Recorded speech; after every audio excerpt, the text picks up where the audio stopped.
বলছি আপনার রাজ্য সরকার থেকে কোনো কি বাড়ি পেয়েছেন?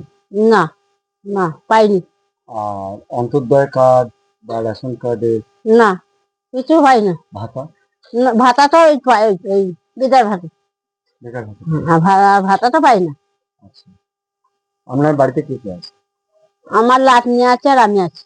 আচ্ছা, তা আপনার বাড়ি ঘর কি রাজ্য সরকার করে দিয়েছে? না, কেন কেন করে দেয়নি? করিনি তো, খুশি করছে না। তারপরে কন্ট্রোল তাও পাই না, ভালো 2 কেজি করে চাল পাই মাসে মাসে। কিচ্ছু পাইনি, আটা নেয়, চিনি নেয়, কিচ্ছু না। কেন, মানে পান না কেন? ও যাও, এই জায়গায় যাও, ওই জায়গায় আমি যেতে পারি? আমাকে বলছে বাগলা যাও, আমার বাড়ি দেবপুরে যাও, এখানে যাও, ওই বিজয়ে যাও। আমি কি করে যাব? আমার ক্ষমতা আছে?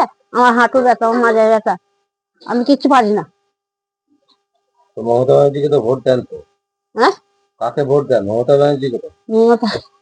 তাহলে মমতা ব্যানার্জি কাজ করছে না কিছু?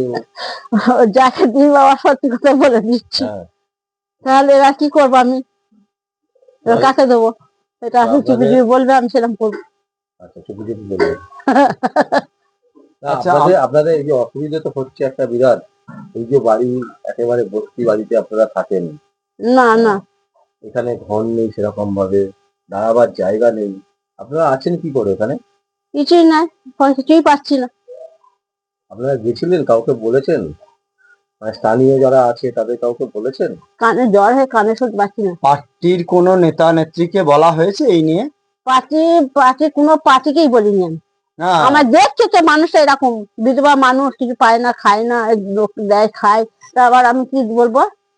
আচ্ছা, আপনার যে এই পায়খানা নির্মল বাংলা, পায়খানা, বাথরুম, শৌচাগার সবই তো সব জায়গায় হচ্ছে। আমার হয়নি, আমি নিজে করেছি।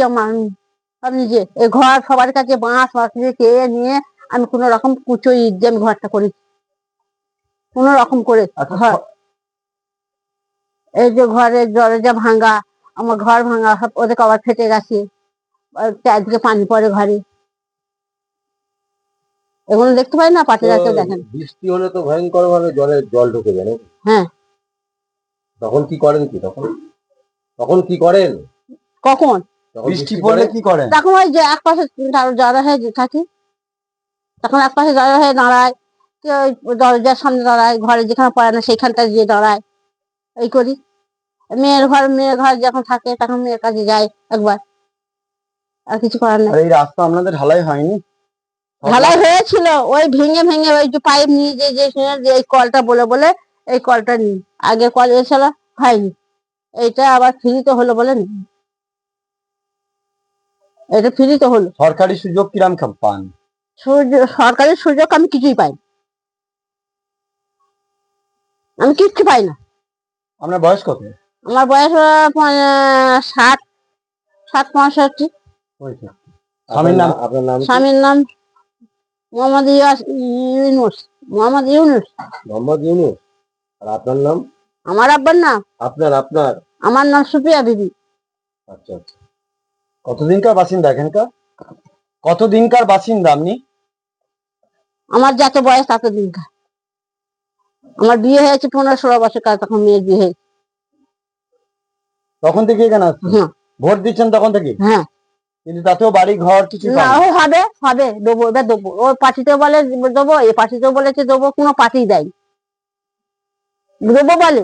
ঘর যখন ওখানে ঘরটা ভাঙা, ঘরটা কিছু ছিল না, সবাই বললে হ্যাঁ হ্যাঁ হবে হবে। এই তো ছোট মেয়েটা করলো, ছোট না মেয়েটা। না, আপনার যে বাড়ি পাননি আপনি? না, আমি কিছু পাইনি, আমি কোনো জিনিস পাইনি। আমি নামে দুর্ঘটনায় আছি, নামে দুর্ঘটনায় আছি। আমি মেহনত করি, কারোর হাতে রোজা, আমি কারোর কাছে ডাক্তারি কাজ করে ব্যথা ঝাড়া করি, তারা কিছু দেয়। পাড়া হয়তো যে করে দেয় কিছু নাস্তা পানি খায়। বলছি, এবারে ভোট দেবেন তৃণমূলে? হ্যাঁ, এবারও দেবেন? হ্যাঁ। কিসের জন্য যদি দেবেন? বলেন। নমস্কার দর্শক, আমরা এখন বর্ধমানের মেমারির যে বাগিরার দুর্গাডাঙ্গাতে আমরা উপস্থিত হয়েছিলাম এবং এইখানে আমরা দেখলাম যেটা ভয়ঙ্কর পরিস্থিতি। যে সমস্ত মহিলারা এখানে থাকেন, পুরুষেরা থাকেন, তাদেরকে বাড়ি দেওয়ার যে বিষয়, আপনারা সকলেই জানেন যে কেন্দ্রীয় সরকারের যে যোজনা, সেই যোজনার যে বাড়ি প্রকল্প, সেই প্রকল্পের টাকা কিন্তু কেন্দ্রীয় সরকার পাঠিয়ে দিয়েছে রাজ্য সরকারের কাছে। অথচ সেই টাকা কিন্তু এইখানকার অঞ্চলের বেশিরভাগ বাসিন্দারাই পাননি। তার কারণ কেউ জানে না। এখানেই প্রশ্ন চিহ্ন যে কি ঘটছে, এই রকম একটা পরিস্থিতি কেন চলছে। আমরা একের পর এক এখানকার সংবাদ তুলে ধরার চেষ্টা করছি, মানুষের যে বক্তব্য, সেই বক্তব্য বোঝার চেষ্টা করছি যে কেন তারা পাচ্ছেন না সুবিচার, কিন্তু তারা কোনো অবস্থাতেই পাচ্ছেন না। এবং সেই কারণেই আমরা গতকাল দেখিয়েছিলাম যে আমাদের মার্কশিটে 120 নাম্বার পাবে হচ্ছে এই মেমারি বিধানসভা। এই ঘটনার একেবারে সত্যাসত্য আমরা প্রত্যেকটা ওয়ার্ডের চেষ্টা করব, তার সেখানকার বাসিন্দারা কি বলছেন সেটা আপনাদের সামনে তুলে ধরতে। আমার নাম বিশ্বজিৎ পাল, সংবাদ আবির্ভাবের জন্য।